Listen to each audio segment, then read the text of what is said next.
Hello, and welcome back to Let's Talk About It podcast with Dennis. We focus on the journey to unlocking the best version of you. So, step by step and episode by episode, we dive into different subjects, tips, and aspects of life. And we hope to help you become a better and successful, but most importantly, a happy person in your life.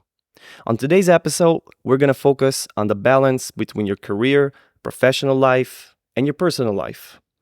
For that reason, we have invited a very special guest who is a proud owner of Oops Tattoo, who is the largest tattoo studio in northern Israel with over 10 artists and specialists with different fields, and they specialize on creating masterpieces as well as teaching the art of tattooing.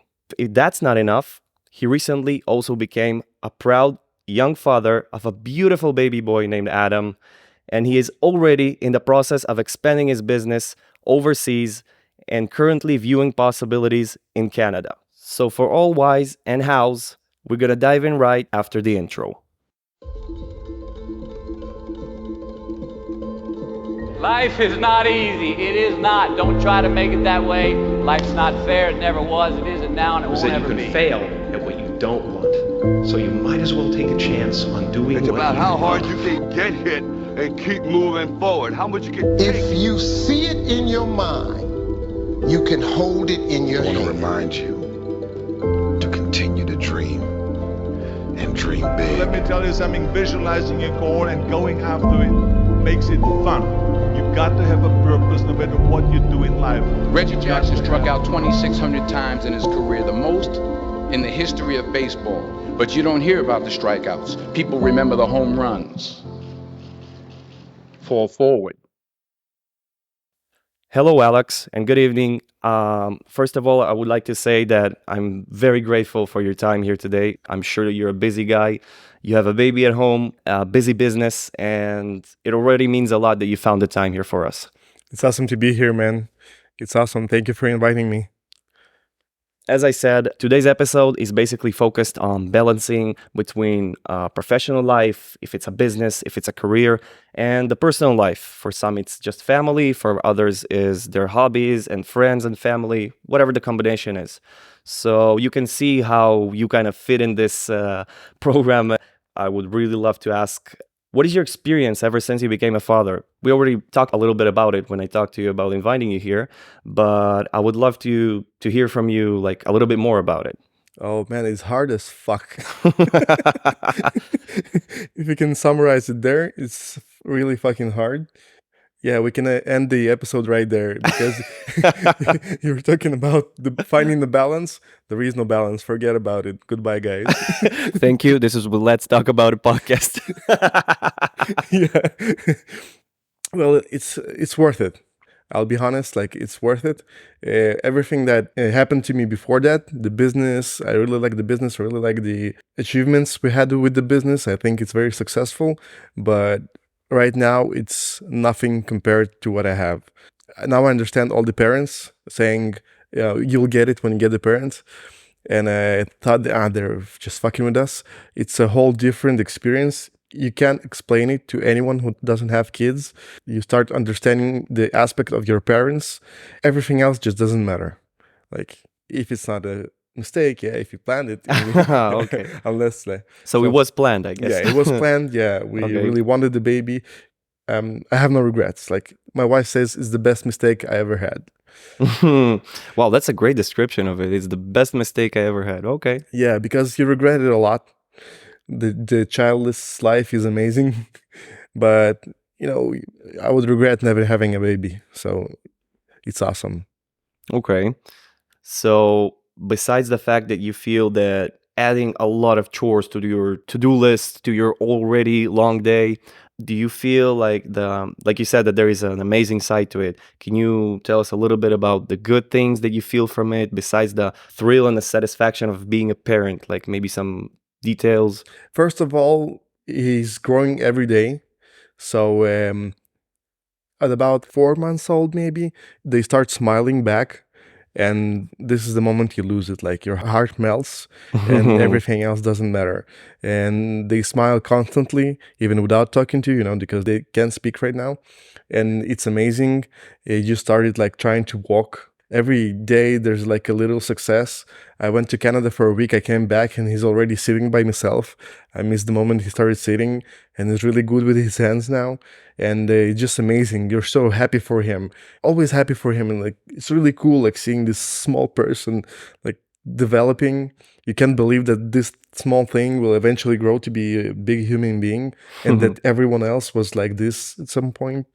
Just spending time with him is amazing. Just like playing with him is amazing. Every moment that he's not crying is amazing. Is amazing. So I guess I don't need to ask what is the bad part about it. Is the crying, I guess. It's not the sleeping. Yeah, well, it's the good thing about it. It gets easier every day. It really gets easier every day. I think the first months are the hardest, but I think the first year is the hardest. But like with every day, he just grows up and it gets easier and easier, and it's awesome. So yeah, there's all the chores and the crying and stuff, but you get over it. Everybody goes over it. It's okay. I like it that you said that every day becomes easier. Does it get easier because he's growing and becoming more independent, or because you're kind of growing to be more used to the fact that you're a parent, you become less stressed by little things that you first viewed as like a major problem, and you take it more easy and more confident? Both. You get more experience, so it becomes easier, and also he's getting more grown up. Like, for example, he's starting to sleep through the night. Okay. Before that, he was like waking up every 2-3 hours for feeding. Now we're almost at the point where he doesn't wake up. So yeah, you can sleep through the night, and you appreciate the fact that you can sleep That's through the crazy. night. You probably appreciate every minute of sleep today. Yeah, and those are the things. Like, he becomes more mature, and it becomes easier.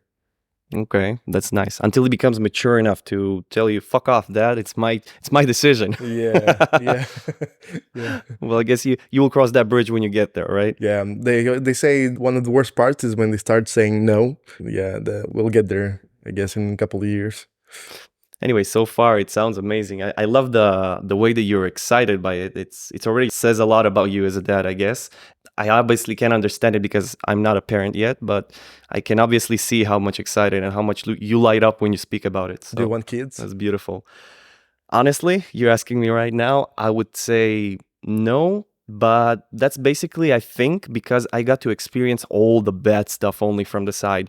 If it's the baby cries in the airplane when you're exhausted and you need to get somewhere, it doesn't matter if it's a vacation or a business trip, or if it's when you're going to a restaurant, you're going to have a nice, quiet date with your wife or girlfriend.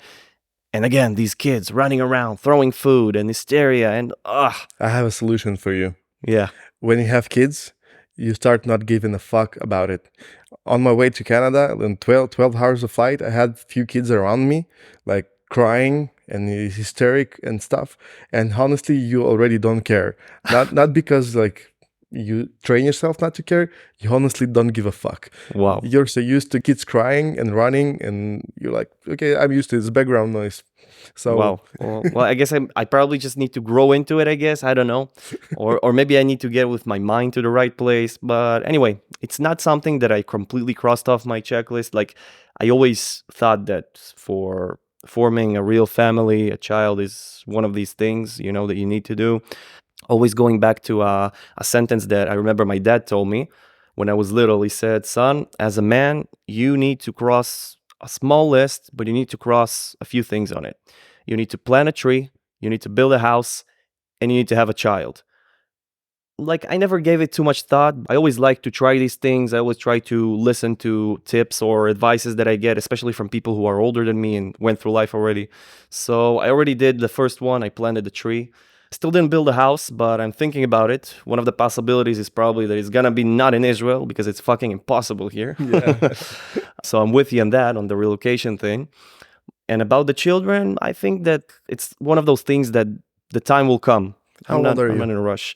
27. How old is your girlfriend? 28. 28. Well, I think there's just a biological age that hits you sometime, because we didn't want kids. We didn't plan for kids. We saw kids on the street like, ugh. Exactly. And then at some point, we started seeing kids on the street and going like, oh, and something inside just changed. Like it wasn't something that was. It's not something we were aware of. Some genes just activate at some point, Exactly. and Yeah. they're like, okay, let's have kids. And you're like, you understand all the trouble you're going in, but you anyway, like, let's do it. Let's fucking do it. I'm in. Yeah. By the way, that's an interesting way to look at it, because last time I checked, we as people, like scientists or whatever, like we only discovered a small fraction of our DNA and what it means. Like, yeah, there's already some diseases that can be detected by it, and there's a lot of advancements in the medical field, but there's still a huge thing, a huge part, like I think more than 90% of our DNA is something that we still don't know what is responsible of or how to read it or what it says. But there are a lot of theories that just keep getting more and more facts that hold up to these theories, that everything is written in our DNA. In what age we will get diabetes, or in what age we will start having heart sickness, or in what age we will be prepared and more, let's say, biologically ready to have children. So in that sense, I think it is amazing. So I think that one day will come when we will know, I think, kind of predict our future from the day we will be born. So the question is if it will be something amazing or if it will be something dull, because it will take all the excitement out of life. Yeah, there's something in not knowing what's going to happen. Yeah, it makes you appreciate more, you know? Yeah. It's the same thing as like, I mean, I don't believe in these fortune tellers and whoever reads your future, but there are people who not just believe, they're obsessed with it. Like even the smallest thing about horoscopes. I know, especially women, that they are obsessed with horoscopes. They just can't wait for the tomorrow's paper to read the horoscope, how my day is going to be. And it's just ridiculous, in my opinion, when they say something so vague and general. You are going on an interesting day and you will encounter a personality that will alter your... What? I mean, come on, everybody's gonna encounter a personality during the day. It's like 8 million people around us, so of course we're gonna encounter someone. I think there's a psychological explanation because people need something to believe in. I had trouble as an atheist. I didn't believe in God, so I had trouble, like existential crises, because I had no beliefs. So when I found them, it's got easier for me. So I think like it's like in our brains, we need to believe in something that's higher from us and have some Yeah, something explanation, bigger. give some explanations to things we can understand. If there's a lot of things you can understand and there's no reason for it to happen, like you can go crazy. And But that's interesting. You touched the fact that I would love to hear more. You said you were an atheist, but now you're a believer. What do you believe in right now? oh, it's a rabbit hole, man. It's we can talk about it for hours. But in short, let's imagine you're a god and you can do whatever the fuck you want, and you know everything, and you created the universe and stuff. Maybe I'm judging by myself, but I think I'll be bored as fuck. I think I would die from boredom. Okay, you can do everything, you know everything. So I would turn myself into a human, forget about everything, and have this experience. Wow. Or to a lot of humans, let's say. That sounds like an episode in the Winchesters or whatever, Supernatural, you know? Yeah. I went through a lot of theories, thought about a lot about death, but let's not go there. And this is where I'm now, like one of those theories. Okay, but that's nice. That's nice that you found like a balance for you between what you believe and what you believed before, and you're like, it helps you, I see. With yeah. Okay. For me, it's something different. I like to view, that's something that I like recently came to terms with, like I think the last 5 years, when I also like thought that I was an atheist completely. I didn't believe anything. Everything is up to us, which is kind of still true right now, but it changed in my mind. And I came to the conclusion that even though everything is up to us, there is still some things that we can't explain or understand fully, because we still didn't get there. I don't know if it's technologically or just mentally where I'm prepared to comprehend how it works, but I do believe in all of the manifestation and energetic fields and man. how Definitely. we create. I believe that truly each one of us is a little god of creation. And that's something I also talked about in with my previous guest. And the ultimate creation, by the way, is the creation of life. So when you create a child, like if you have this possibility, you are a god. Like it's undeniable. You can create life, Yeah, in no matter in what Bible you read it or what religion, the ultimate evidence for a God is the creation, a creation of life. So if we as human beings can do this, I think we are gods. yeah. That's all I can say. Yeah. I mean, so Well, so, so that's my field, or where I put my faith. I really try to trust the fact that not just our actions or our thoughts and words are creations, but our energies, what we put the energies in, if we are negative, if we are positive, everything I think creates the environment around us and affects it and also attracts. So when we are being positive, when we are being good and kind, that's what we will attract.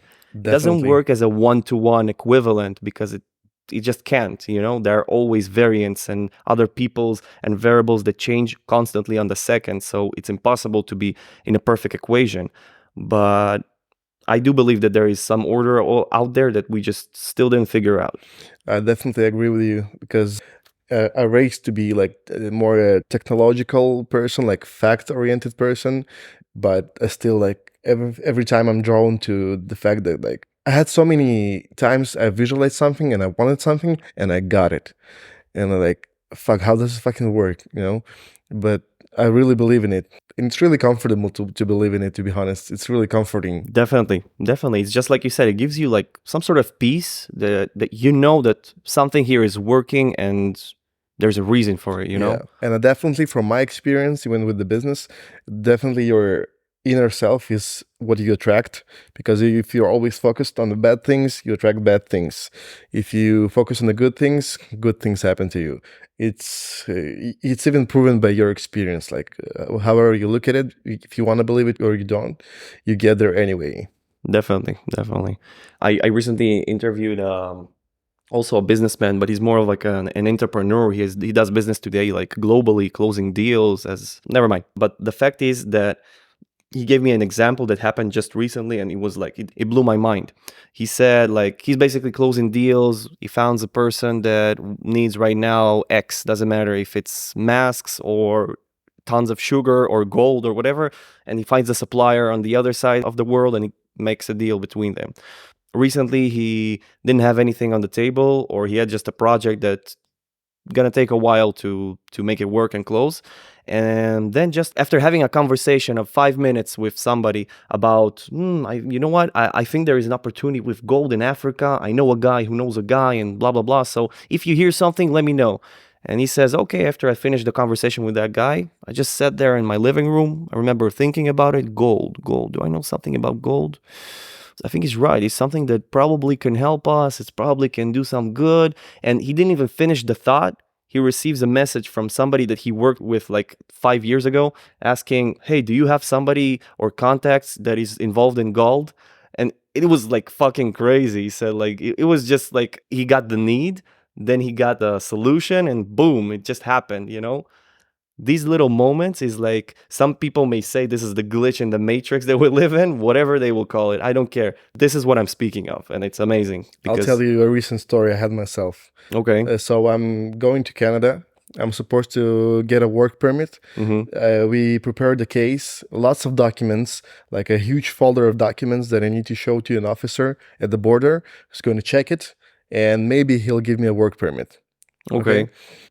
I'm perfectly sure everything's gonna go good because it's not some combinas that I'm doing. I know it's legit.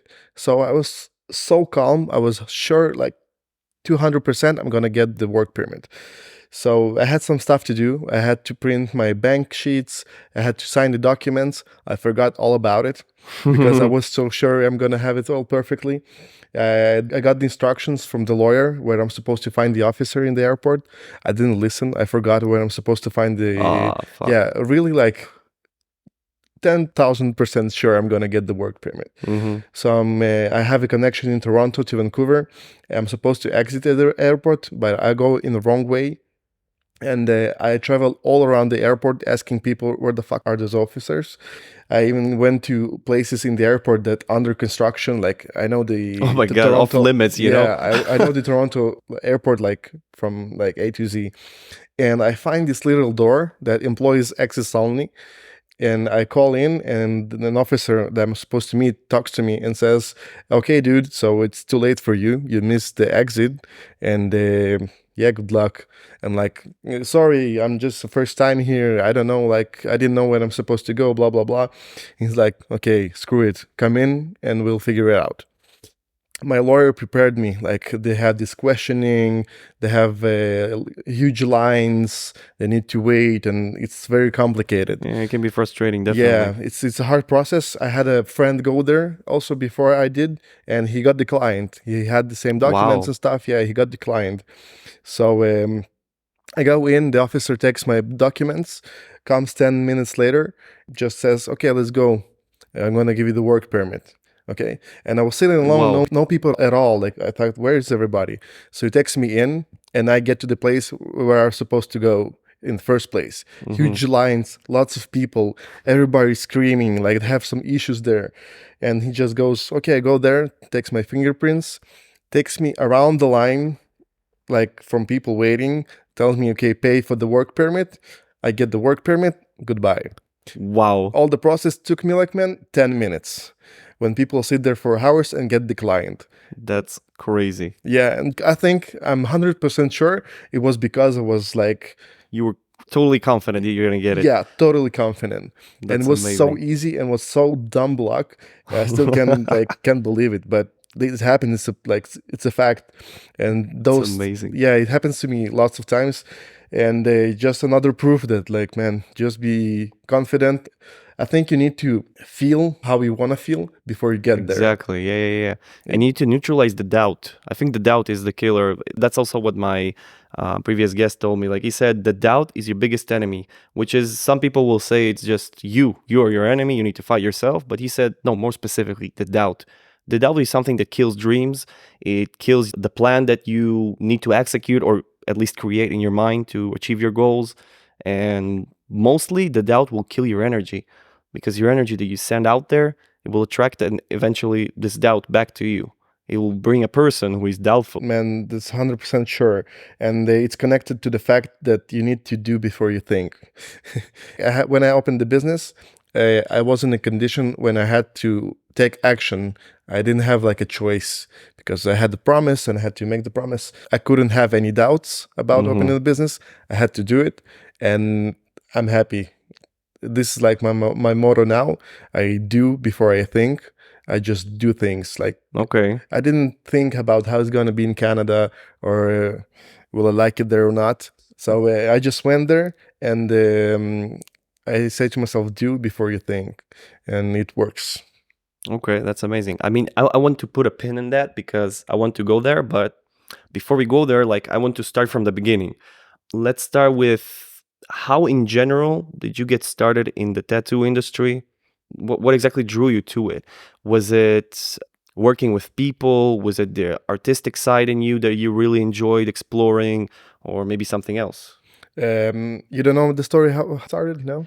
I only know that in the beginning when I just met you, like it was, wow, years ago when you still were tattooing where you lived and you taught people. I remember this story, but Okay. I don't know how you started in general. Okay, so I'm a electronics engineer in my profession. Wow. Yeah. Okay. With experience in web development, and I honestly never planned and never wanted to be a tattoo artist.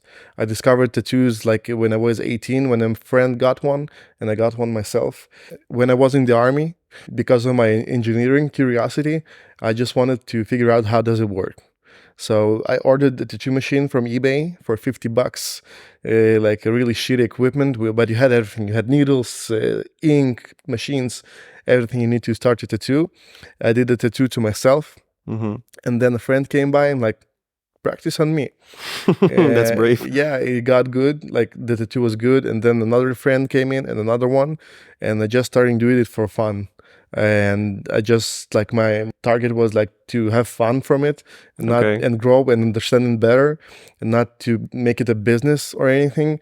Like just have people come and practice. So that's it. Just people came in and just wanting to get a free tattoo, and then I'm like, okay, I have a lot of demand. Let's start charging people for Obviously. the work. Okay. And this is how I got like tattooing and taking money for it. So I was rich in the army, and some dude wrote me on the social network like, hey, I like your work. Can you teach me? And I'm like, yeah, Wow. fuck, man, why not? Like, let's do it. 1,000 shekels. For me, it was like lots of money. And like, he's like, okay, fine, let's do it. So I taught him how to tattoo. We became good friends. And at some point, I threw him like, when you get out from the army, when we both get out, let's just open a studio. And I didn't want to open a studio, to be honest. I always saw myself like working as an engineer. So I got at first, I started working as a web developer. I actually got invited to working in Prague. So Wow. yeah, I started working for a company in Prague, and we started working on the relocation process. I got the visa and stuff and blah, blah, blah. And then he came out the army and it's like, so what? You remember you told, let's open a studio? I'm like, okay, I usually don't throw words around. I told you we will. So, okay, fuck it. Let's open a studio real fast. And then I'm going out to Prague. Okay. Yeah, I didn't know at that moment how stupid I was and how consuming a business is. And this is why I told you, like, I didn't have doubt because I didn't like make a decision. In that situation, I just had to do it because I didn't have like a choice. I didn't want to go, no, I don't want to. I don't know why, but something pushed me like, okay, I promised this dude we will do this, so let's do this. That's amazing. So he held you to your word. Yeah, and it's amazing. Like when I look back, I see it as a huge road split. Like in my life, things could be very different, but I like it. Like I think I chose the right path. Well, that's a beautiful story. Honestly, I never would have even thought or imagined it. Wow, that's Yeah, man. great. An engineer becoming a tattoo artist, and I think everything like in your story connects to the fact that you're a doer. You don't overthink. You're doing whatever you feel like, what you feel that you're attracted to, that you're passionate about. Chase your curiosities, and I think this is, besides the fact that it's amazing, because a lot of people stop themselves with doubts again and with overthinking of failure, of the possibilities that can go wrong. Besides that, I think that you are really exploring your potential and what life can offer, Yeah, man. I think when I look at myself, I think I have some dumb side of me that's really dumb and lucky. Yeah, because actually I really just do stuff. And also I read a lot about there may be some people that don't have experience, don't have a profession, but they just start doing stuff and they become more successful than people that very smart but overthink and eventually Exactly. don't go nowhere. Exactly. So Because experience cannot be changed with anything. The fact that you tried, even if you fail because you did something stupid, just like you said, the fact that you learned from it, the experience from it will be worth 10 times more than any book you will read or theory that you will receive from someone, That's why these people, the doers, that I think they are the best businessmen, honestly. Yeah. They do make mistakes. It's impossible to avoid them, but I think the doing is a big part of success. And same with your gold story. You need to be around that area in the first place, to be in that location and get lucky. It's not luck. It's just because you put yourself near that scenario. If you're sitting at home and doing nothing, you're further from the... Definitely. I have an amazing quote about this from Denzel Washington. He says, if you hang around the barbershop long enough, sooner or later, you're going to get a haircut. Yeah. So yeah. If you hang around what you are looking for, if it's success, if it's a field that you want to surround the people around you with this field or whatever it is, if you hang around there long enough, you will get what you're looking for. But it's in the end, again, up to you because you need to get there first. Exactly. You need to get near the fucking barbershop. Yeah. Exactly. You need to get to the barbershop. Nobody's going to bring you in. So that's beautiful. I feel already like I have like goosebumps from your story. Seriously. No, really. You know how they say that there is like a good story of how like romantical when two people meet each other or something. Well, for me, a good story is for somebody who explores things in life, goes and tries his luck, achieves them, and this is it. Like it's a great story. If you ever write a book, start with that. Trust me, it will be amazing. Okay, so now it brings me to the next question. What challenges did you face when you started your own business, and how did you overcome them? Did you start immediately as a studio owner, or first of all, it was something a little bit more of a side hustle? How exactly did it happen?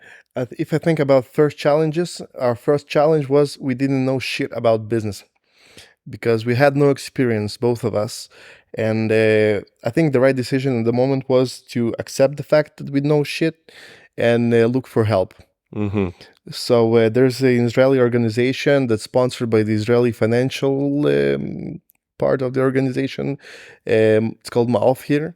Ma'of. Yeah, I know it. Okay. Yeah. So we got a financial advisor, a sponsored financial advisor, we started working with, and I still work with him. Like after 5 years of having business, he was my mentor in the beginning. That's amazing. Yeah, he taught us everything, explained how to do stuff, and I think he's one of the main reasons for our success in business. Right now, I think I a little overgrew him because I understand how he's thinking, and I do everything as he told me. So currently, I'm looking for my next mentor. I think it's very important to have one, but this is like the first challenge. You don't know shit. Admit it. You need to admit it, and you need to be a big enough person to ask for help. Yeah, and I think it was one of the like most important and big decisions and challenges we had in the beginning, and it helped us a lot, man, a lot. Well, that's good. You had a problem, and you looked for a solution, and you got it. So once again, you were a doer here. So yeah. Okay. What would you describe as the tipping point for you between just opening a business and trying to figure out how it works, and to the moment when you can say, wow, like I built this? Because honestly, when we're looking today, you build an amazing brand. You have like I said, one of the biggest studios like here in the north of Israel, if not the biggest. And you're, besides the fact that you are performing amazing work, you're also teaching. So like, when was the tipping point when you realized that from struggling and figuring out the ropes, it's like riding a bike and wow, you are out here and the wind in your face is amazing? Like, well, first of all, I didn't plan on being a business owner. Our first goal was we'll open a place where like that's for us, that's comfortable for us as the tattoo artists, and we'll call for some friends and work together.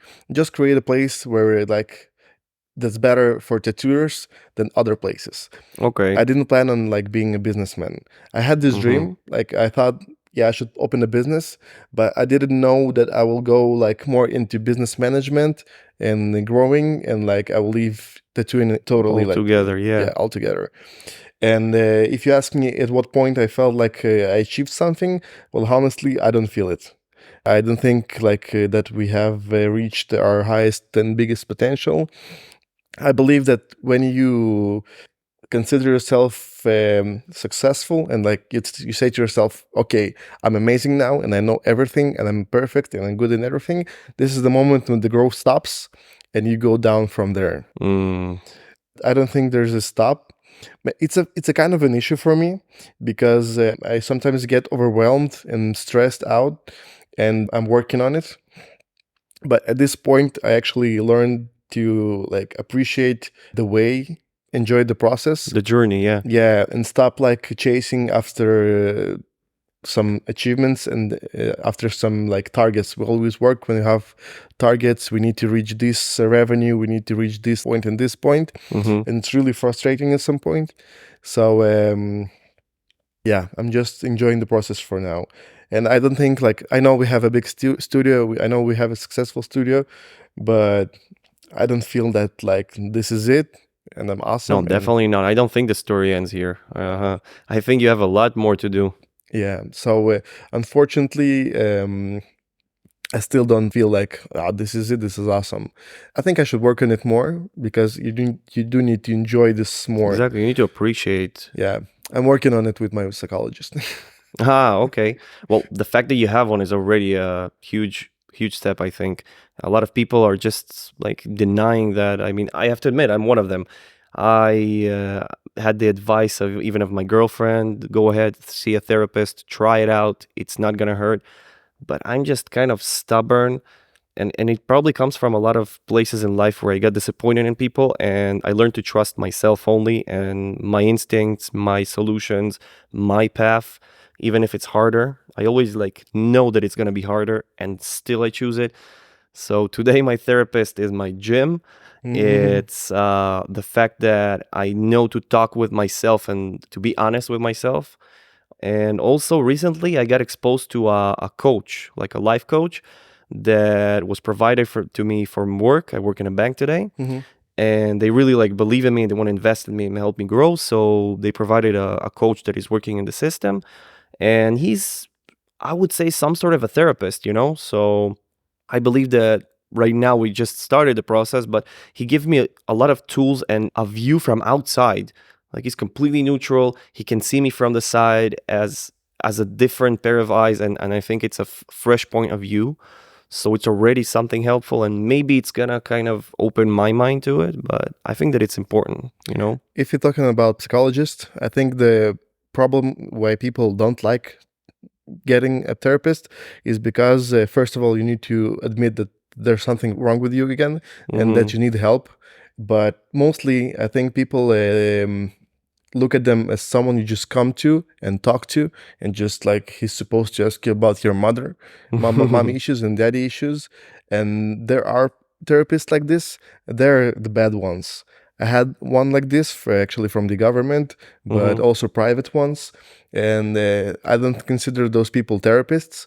Maybe some people do need them. Maybe some people just need to get it out and just have it. I found someone really amazing. She's Ukrainian. She was on some reality TV. If you know, it's they got the girls, like manly girls, and they try to turn them into like more ladylike. More lady. Oh yeah.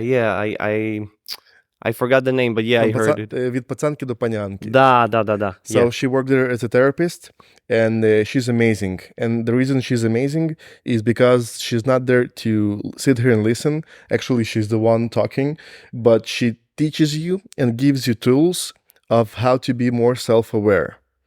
Wow, that's amazing. Yeah, we started. She's not passive. That's good. Yeah, we started working, like one of the examples, we started working with some cards that have some weird pictures, and you just say like, what do you see in those cards? Not the Rorschach test, but just some like there's a story behind there. So you start talking about this like person there sitting there under the tree, and you finish the story, and she's like, okay, how does this talk about you?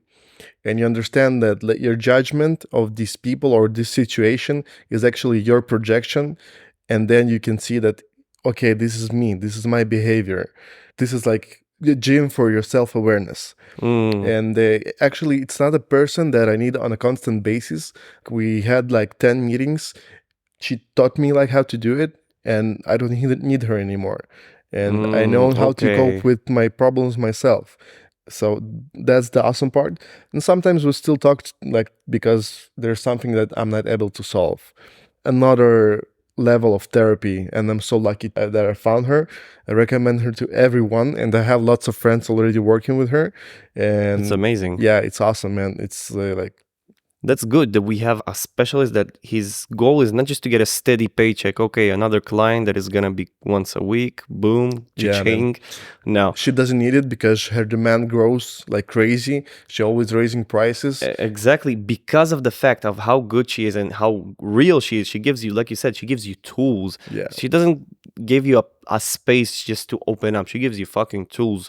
That's, wow, priceless. Teach a man to fish and he won't be hungry for the rest of his life, you know? Yeah. That's the way it works. Okay, so now let's go to the obvious question that was waiting to be asked. After we explored a little your business, after we explored a little your personal life, how do you deal with your problems, who do you go to, and who do you address, that you have a therapist also, how do you balance running this busy life and running a business, and also having another life as a parent, a fresh parent? Like, for example, for you specifically, your business partner is your wife. Yeah. So you can also tell how does this help, or on the other hand, challenges you even more? So the biggest solution to this finding this balance is teamwork. Me and my wife, we're an amazing team.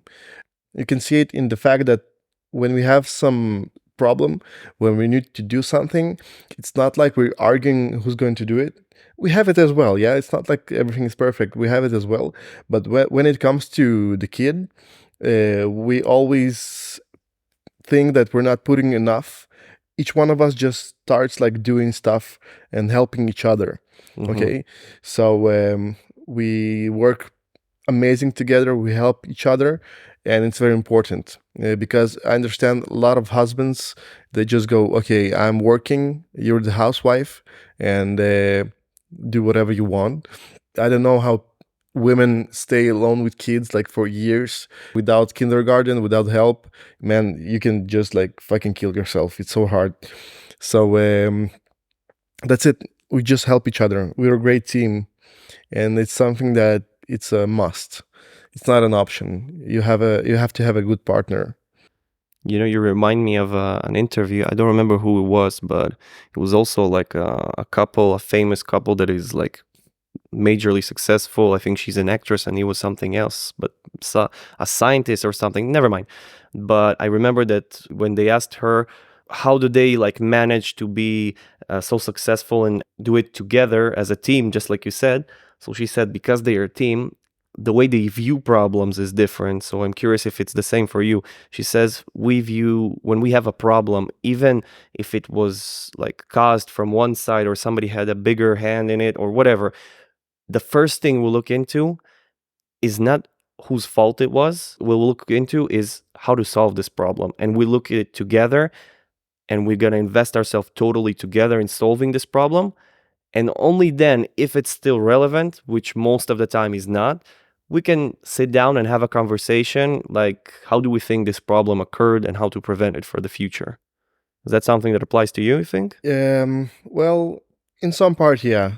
We're not perfect. Mostly me. Because if I do some shit, she won't be super focused on it, but I will. Like it's a bad part about me.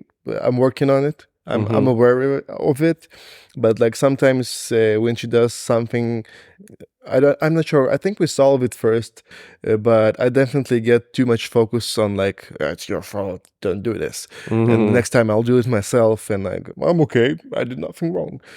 So yeah, it will be like perfect if we didn't blame each other. It's a good solution, but we still need to work on it. I need to still work on it. Okay. Well, the fact that you're at least aware and the fact that you are honest about it, that's already, I think, a huge step. Like you said, the first step to solving a problem is admitting that you have one. Yeah. So that's good. So you're already on the right path. So when we're talking about the balancing between those two lives, you said, so for you is the fact that you're doing everything together and you're always investing more because the feeling, especially at home, is that you don't do enough. So how do you do it, like in the sense of literally like time management or task priorities? Because you can agree as a business owner and as a parent, in both cases, you can have crises or something that needs to be dealt with right now. So how do you prioritize? How do you do it? So we do have some kind of a separation because we discussed and we decided that I'll be the one responsible mostly for the business and she'll be responsible mostly for the kid. So she spends a little bit more time with him, and when she needs help, she asks me for the help, and I spend more time in business, and when I need help, I ask her for help. That's it. We so just communication, basically. Yeah, communication, and also like we have some responsibilities. It's not 50-50 for the child. I spend a little less time with him, but when she needs me, I'm there. Okay. In terms of time, well, there's a big bonus of being the owner of a business. You decide when you want to do and what you need to do and what's most important. So it's easy to manipulate it and like manage your time. Okay. Do you have some sort of a technique that you use to manage your time, or like you use your calendar or a diary or something for meetings? I don't know. Like... Yeah, first of all, I have a Google Calendar that I work with. It's not perfect again. Sometimes I'm like neglecting stuff there. But it gives you like the general idea, at least, how your day is going to look like. Yeah. And eventually, I have lots of things to do. And maybe sometimes it may be overwhelming, but I just pick the most important ones to do now. You sort them in the head. Like, if I skip this one today, is it okay? So you skip what's least important and you do fast the ones that are important. And that's it. Okay. And the fact that, like I said, that you and your wife are both you are both partners in home and in the business, do you feel that it's something that is helping you, or on the other hand, maybe it's like more challenging? Well, when we just started working together, it was challenging. It was a lot of work. It's not a good idea to have a business with your wife. I think we're like more of a exception. Dumb luck, like you said. Because we had the problems with separating work from home. If we had conflicts at work, they would go home, and we worked on it, and it's gone. Still sometimes talk about work at home, but it's not on the level that was before that. So it was work. It was hard work. We had some conflicts, but we solved it. I still don't recommend it. Okay. So from your experience, you say it's not the greatest idea, but you say that it's possible. So you dealt with it. Yeah. She works with money and responsible for me not spending all of it. On the new tattoos that I see you're getting, huh? Yeah. And I'm responsible for marketing and general management and staff, human resources, everything else. So she does her work exceptionally. I don't need to think about that part, and I do my part. She doesn't go into my work. Okay. So we both do our jobs really good, and that's it. So you also have trust here, like you, besides the fact that you communicate, make it clear about the separation and who deals with what, you also have complete trust. If you know that if she's taking over something or take care of something, you are 100% confident and you just let her do her thing. You know it's gonna be done like as best as possible. The problem with me, I'm a control freak. I'm working on it as well, but I have problem when someone is doing the job and I'm like, I see what I could be Where done you could better have done there. better, yeah. So the things with her, she does it better than me. Wow. Yeah. Okay. I know she does it better than me. I don't go there. I know if I would do this, I would do it worse. So that's it. Okay, amazing. So you were lucky here also, huh? Yeah. Imagine if it was the opposite. You would probably go crazy. Yeah. Okay, that's nice.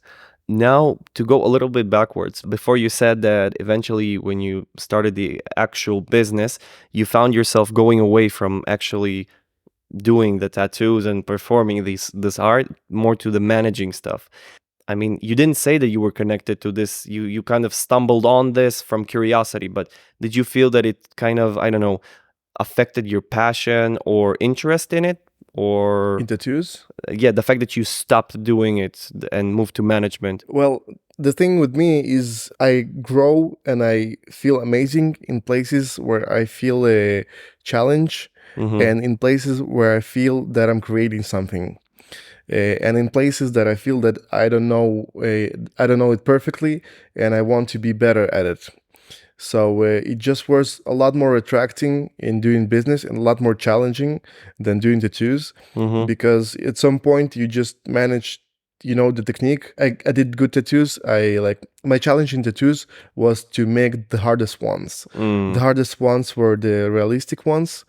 I got the technique, I knew how to do it, and there was no more place to grow there. Okay, the only place I could grow there in like just becoming more popular as a tattoo artist, which is not the top priority for me. So just doing business was a lot more interesting, a lot more challenging. I see business as a huge machine with a lot of switches, and you need to like adjust them accordingly to find the perfect balance. And this is like I like it very a lot. The engineer in me Feels the tingle. Yeah, I just like to like try stuff and test stuff and see how it works and try to figure it out and try to be good at it. So this is what I like. And actually, this is the point right now with the current business, with this one branch I have in Haifa. I'm actually like less invested in it because I understand it now very good. And to be honest, I'm a little bored. Wow. Yeah. Okay. So I'm like, this is one of the reasons probably why I want to move. This is one of the reasons why we opened another branch, because I want to try something new. I want to try things out. I want to learn. And if I don't move and I don't learn, I get really bored and it's frustrating. Yeah, which is the step that you told, that from here you can go down, and that's not what you want. You just Yeah. want to keep growing and evolving. Yeah, I just always want to like satisfy my curiosity. That's nice. But do you still, just for fun, do you still do tattoos once in a while, or that's something that you stopped completely? When I'm teaching, sometimes I need to correct some stuff or show how to do it. Yeah, but I stopped long ago. Yeah, I think if I'm correct, the last one I saw you doing was Deadpool, right? On the Yeah, back of someone. yeah. Like it was like 5 years ago almost. Wow. No, but it was an amazing work, I have to say. Thanks. Can you share any insights or tips for aspiring entrepreneurs or beginning businessmen that want to go into the tattoo field, or in general creating a business? What will be like the best tips that you could give them just for the start?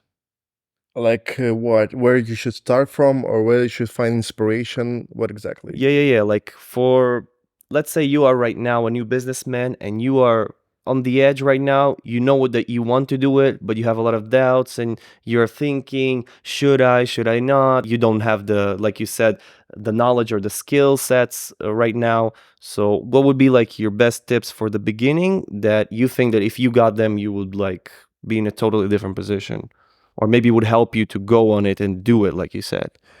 I think, judged by myself, like if I'm based on my feelings, find the drive, find the motivation, and find the reason for you to do this. Why you're starting this in the first place? What's exciting about this? Okay, so if I'm understanding correctly, your advice is to go to the field or the subject or whatever of something that really lights you up, really makes you excited, really makes you want to put in the work and make the effort. Yeah. And also, let's imagine you thinking about opening something, you have an idea for a business, and you have like a list of things you need to do, right? I need to find a place, or I need to build a website. Probably some of these tasks will be fun for you.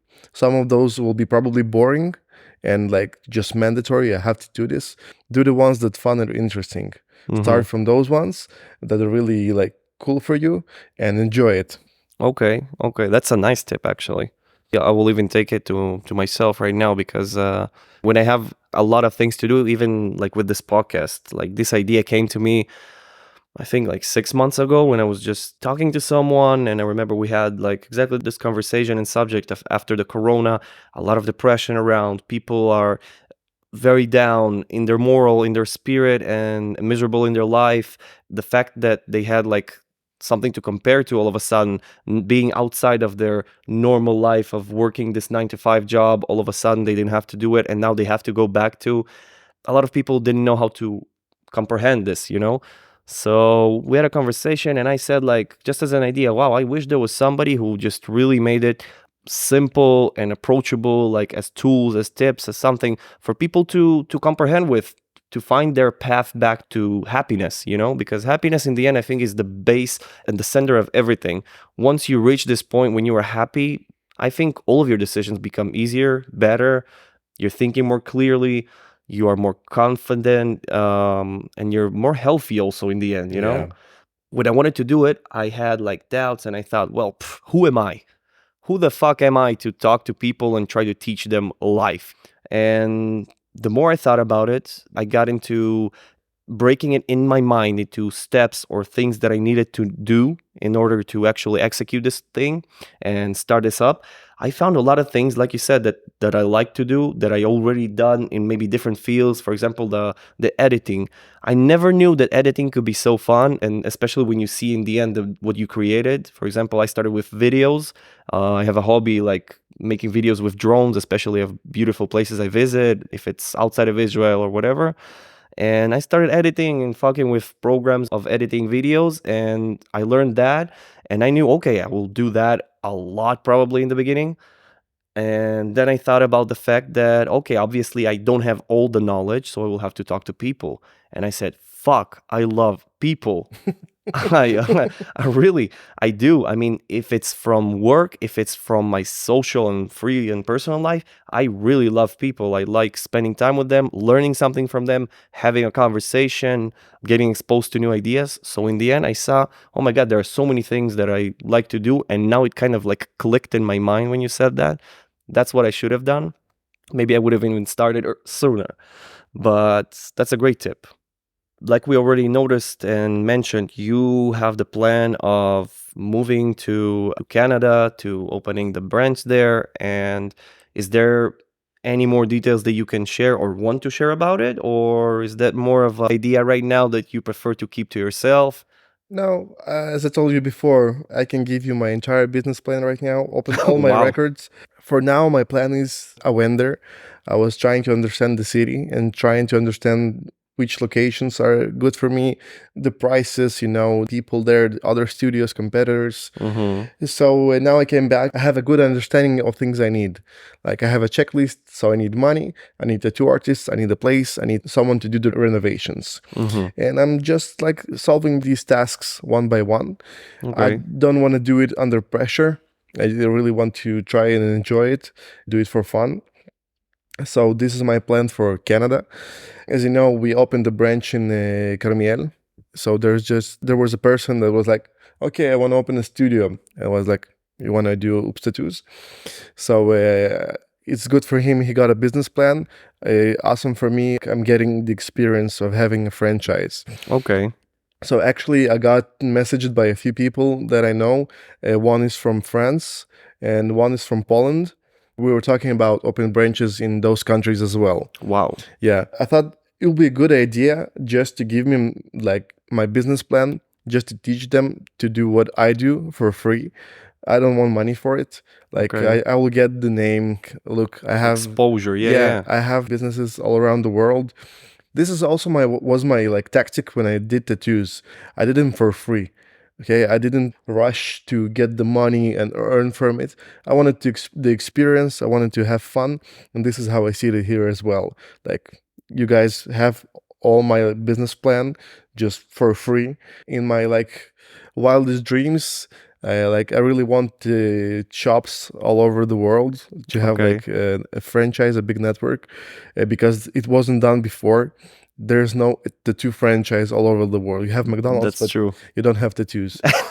I can imagine tattoos in McDonald's. That will bring back the fun. Yeah. So that's it. I'm thinking about opening a branch there and moving there eventually.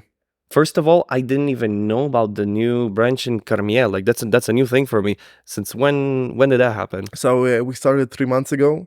If you like stories, I'll tell you another story because it's also a fun one. Definitely. Another story about going with the flow and just things happening to you.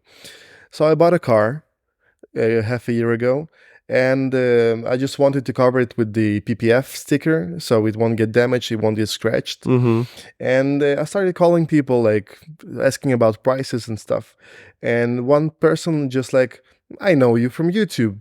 I saw your videos. I learned to tattoo in Corona from your videos. Like, awesome, cool, let's meet. So we met. He's a really cool dude. Have a lot in common, actually. And he's like, you know what? I'll give you the car. It's like 14,000 shekels.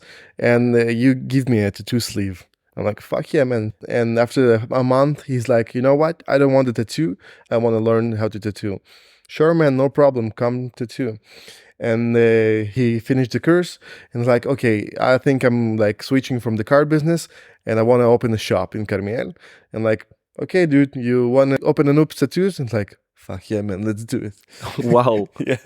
So like we started looking for a place. He found a place, did the renovations by our design, Yeah. gave him all of the systems that we work with, educated him on how we work. Mhm. I'm actually the one that's doing marketing for him right now. Okay. And he's been open for 3 months already. We had the official opening party last Friday. And yeah, it's growing slowly. He's still like, he's learning slowly about. He has already tattoo artists that came to work for him there. Yeah. Yeah. Wow, that's amazing. Yeah, and it's really awesome, I think. So That's beautiful. I mean, wow. I'm so proud of you. I'm so happy for you, really. thanks, bro. Thanks. Because, I mean, you guys don't know because you don't see us, but I have a lot of, not his personal, but work that was performed in his studio on me. So I'm a little bit, like inside man here, but honestly, I have to say, like, there's a reason probably all of this is happening. When you have something good, something genuine, and it comes from a pure intention, just like you heard, I mean, the only thing that can happen is good from it, because honestly, that's what I see here. That's what I hear. Like, you don't have any hidden interest or I'm not greedy, man. yeah, exactly. Not greed is what drives you. What drives you is like the passion, is an honest intention to create something, to explore something, to share some ideas, and honestly help someone. So it's beautiful. So it's the only thing you can learn from it, in my opinion, is that doing this will help and you will benefit from it. So just like I said, why I love these stories, because in the end you learn that it's worth it. I think it was Sony's official awards for like the best photograph of the year, something like that. They have this competition every year, and a lot of photographers are attending. And one of the photographers this year decided to do something interesting, and he attended. But the photo he presented, he didn't tell anyone, but it was generated by AI. Yeah, and saw it this one. won. Yeah. And the photo, when you look at it, I mean, it's amazing. You will never say that it was made by an AI. It looks like a genuine photograph that was taken through some sort of filter or maybe an old camera, Yeah. but it looks amazing. Yeah. Maybe I'm fucking wrong, man. There's a big chance I'm 100% wrong, and people like it more, because not only the photo, there was a competition for digital art as well, and there was a person that got digital art generated like the first place as well. Wow. So this is why I'm saying, man, I don't know where we're going. It's crazy. Like, I really So it's can't. impossible kind of to adapt to what you don't know how to predict Yeah, yet. it's impossible to predict it. It's very unusual. Like, it's not a linear. It's already an exponential growth into technology, yeah. man. And we're not built to think like that. Well, definitely. I was curious about your approach to a new market, because like if you compare here and Carmiel, obviously it's still Israelis. Maybe they're a little bit different, but it's still the same market and the same approach. When you were especially doing your research for Canada, how do you view the market changes, or how is the approach different? Maybe you gonna alter a little bit of your brand. How did you view the differences? Well, we'll go again to the fact that I'm a man that does first and then thinks about it. So lots of it will be probably like figuring out on the way. Okay. But I did go to some studios, presented myself as a tattoo artist, and asked around like what the percentages are, like what's the hourly rate and stuff like that. Checked out some studios, how they look like, and basically I checked the competition, like what's the competition over there. What I understood is that lots of studios there are like mine, because Israel is underdeveloped in everything. I think we're 10 years behind in tattoos from the world. Wow. Yeah. Okay. If my studio is considered big and successful and awesome in Haifa, in Vancouver, it's just another studio. Wow. Yeah. Okay. So I started thinking about how the competition will be more cruel over there. Yeah. So what I need to think about is basically how do I stand out from these tattoo Exactly. artists? How to be genuine. Genuine, and like, why should people choose me? You know the purple cow story? The purple cow? Yeah. No. So do tell. Imagine like you're going, you went to some country, fuck cows, let's say giraffe. Okay. Purple giraffe. So you went to Africa and you never seen a giraffe in your whole life. So you're having this road trip and you go to the savannah and you see a giraffe and you're like, holy shit, man, that's a giraffe. And you go out and you start taking selfies and wow, enjoying your friends. You spend hours near the giraffe. You continue, oh, there's another giraffe on the road. And there's another one, and there's another one. After like going for a few hours, you don't give a fuck about giraffes, man.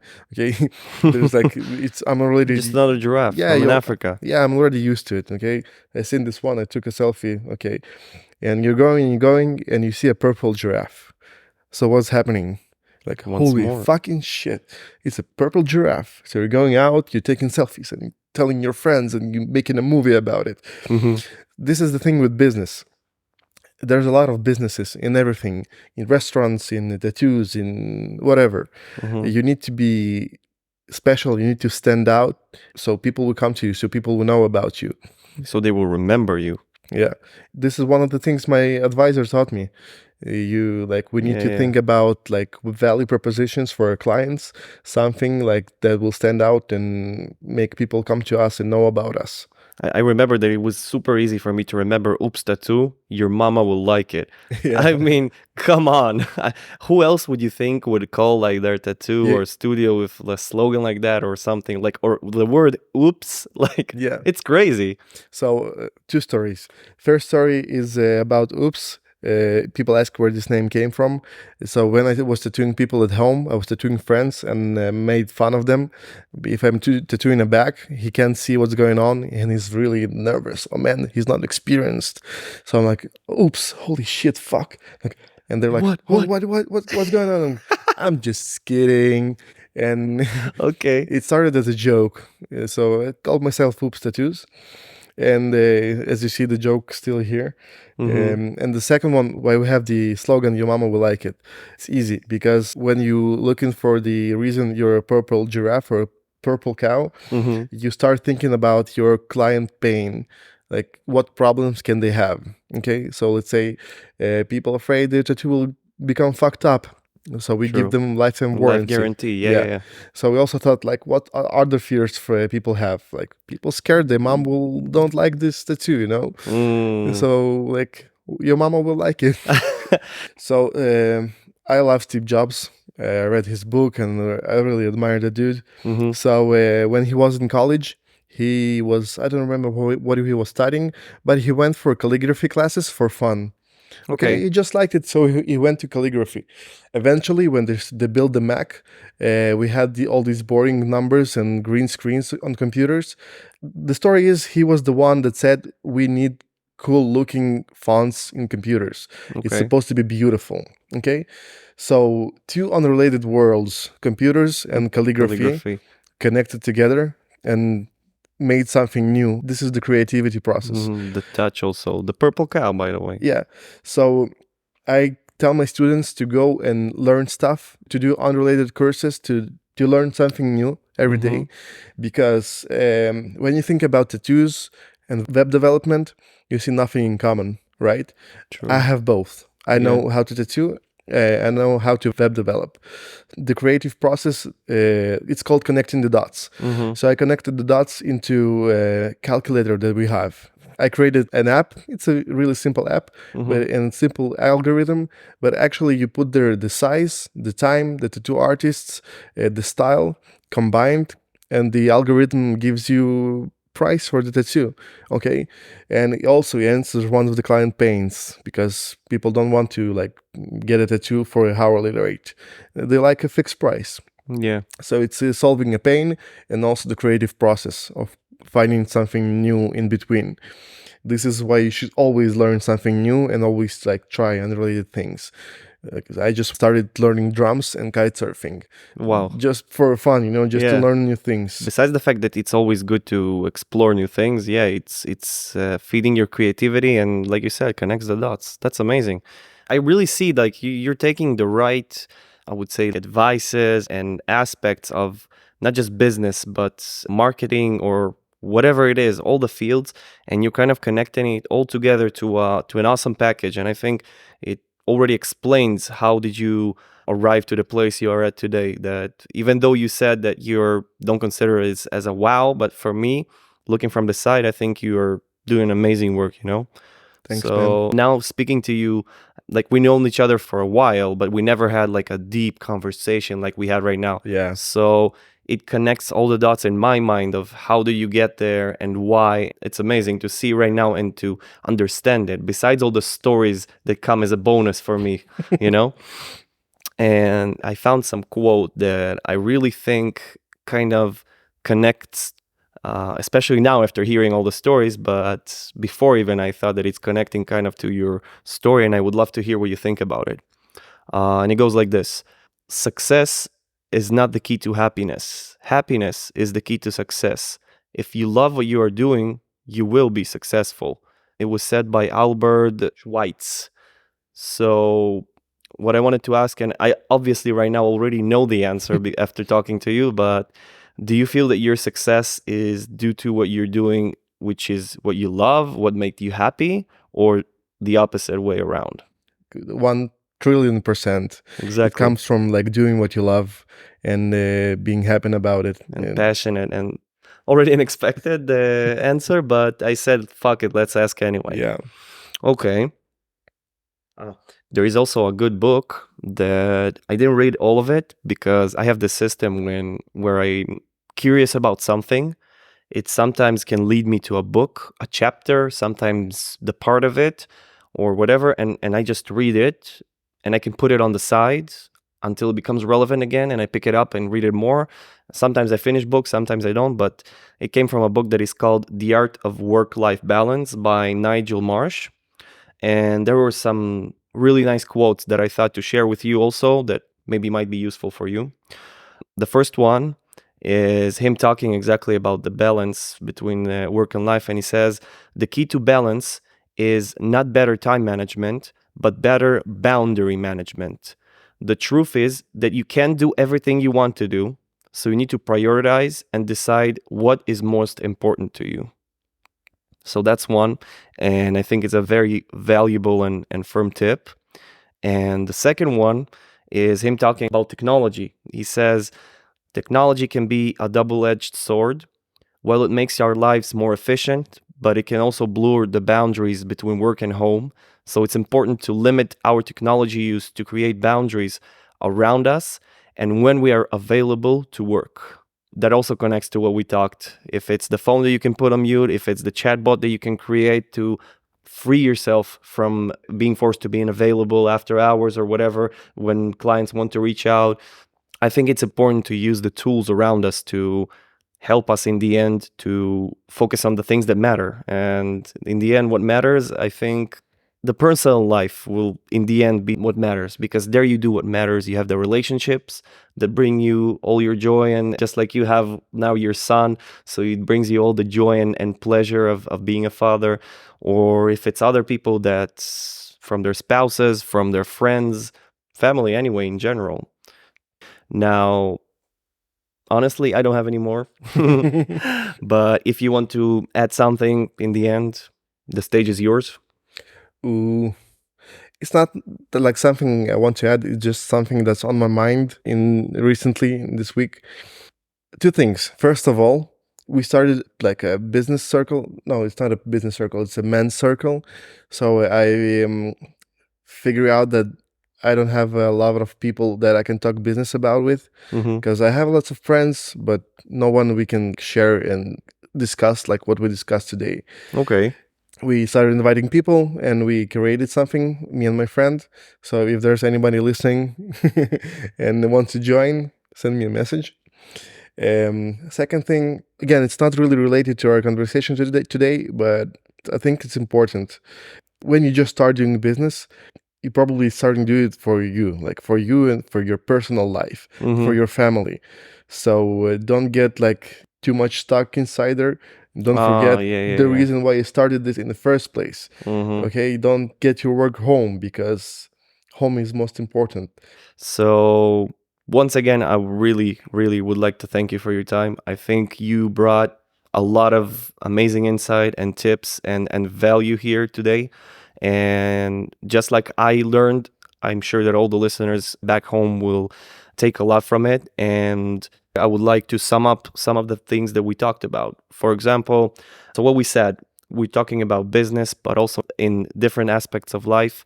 Try to become more of a doer.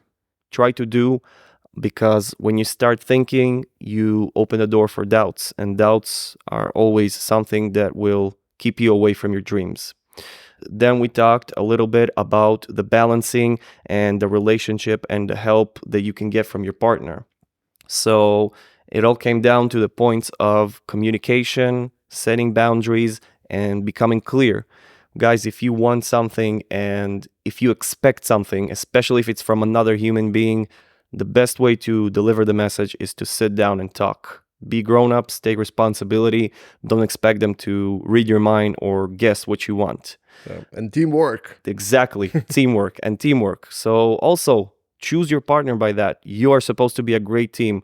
If you don't have this chemistry, you should start thinking about it. Do things for fun. Exactly. Fun.